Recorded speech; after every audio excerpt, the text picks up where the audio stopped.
안녕하십니까. 오늘은 반응 속도의 파트의 그 기출 문제와 그리고 그것에 관련된 내용을 가지고 여러분들과 강의하겠습니다.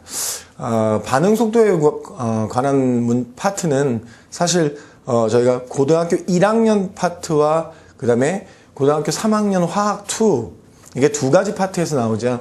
그래서 그 두 가지 파트에 관해서 지금 넘나들고 있는데요. 사실상 제시문을 주고 제시문 안에서 그 반응 속도에 관한 개념을 이끌어내는 그런 형태로 시험 문제가 나오고 있어요. 근데 사실상 반응 속도 파트의 문제를 잘 풀 줄 안다면 그 제시문을 굳이 연구하고 그리고 나서 시간이 굉장히 모자란데도 불구하고 그 시간을 쪼개서 문제를 푸는 그런 일은 없겠죠. 그래서 여러분들이 미리 반응 속도를 공부하는 게 중요하겠다라는 생각에서 지금부터 반응 속도에 관한 일반적인 내용을 해드리고 그 다음에 반응 속도에 관한 가장 간단한 문제 하나까지 풀고요. 그 다음에 추가로 나중에 기출문제에 관한 설명을 더 하도록 하겠습니다. 첫 번째 이제 반응 속도라는 것에 관해서 공부를 하도록 하죠. 이 반응 속도라는 건 화학 반응에서 얼마나 반응을 빨리 할 수 있느냐 또는 반응을 느리게 할 수 있느냐 가지고 우리가 아주 쉽게 얘기하면 경제적인 이득을 얻을 수 있기 때문에 이제 공부하는 파트죠. 그래서 반응 속도에 관해서는 얼마나 그러니까 빠른 시간에 반응을 할 수 있느냐와 그 다음에 얼마나 반응을 느리게 할 수 있느냐 이렇게 두 가지가 굉장히 큰 주제입니다. 그러니까 우리가 머릿속으로 기억해야 될 건 뭐냐면 시간에 관한 개념, 즉 시간으로 어떤 기체의 반응, 그러면 이제 부피가 발생하겠죠. 기체의 부피를 시간으로 나누는 것, 그런 것들이 하나하나 우리가 알아둬야 될 일종의 수학식 또는 정의 뭐 이런 게 된다는 겁니다. 그렇죠?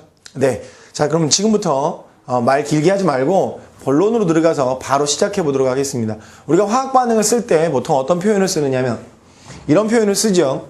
자, small a, large a 플러스 small b, large b가 small c, large c 플러스 small d, large d가 되는 화학 반응 뭐 이런 얘기를 많이 합니다. 그러니까 화학 반응을 쓸 때 우리가 a, b, c, d 뭐 이런 거 가지고 사용을 하죠. 이때 A와 B는 여러분들이 알다시피 A와 B는 반응물이고요. 그 다음에 C와 D는 생성물입니다.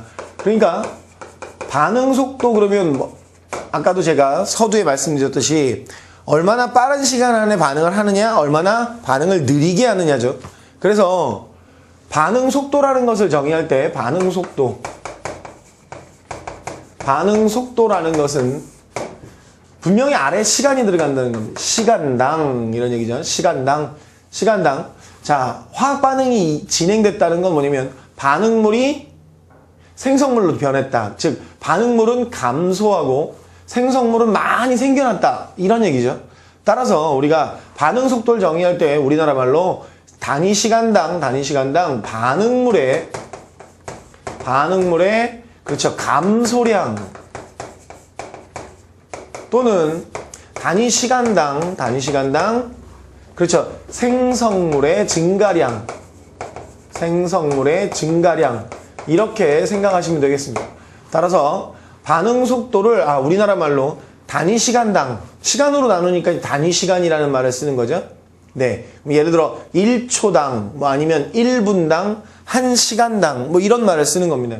그래서 단위 시간당 반응물의 감소량 또는 단위 시간당 생성물의 증가량 이렇게 보실 수 있겠죠. 자, 따라서 우리가 이거를 수식화해보자 이거죠. 수식화해보자.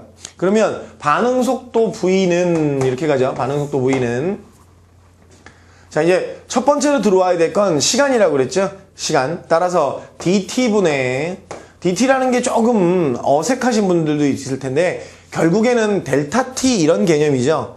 우리가 시간에 관한 미분에 관한 그런 함수를 쓰겠다 이런 얘기입니다. 그래서 dt분의 da의 농도 이렇게 되죠. da의 농도 또는 어떻게 표현하시면 되냐면 dt분의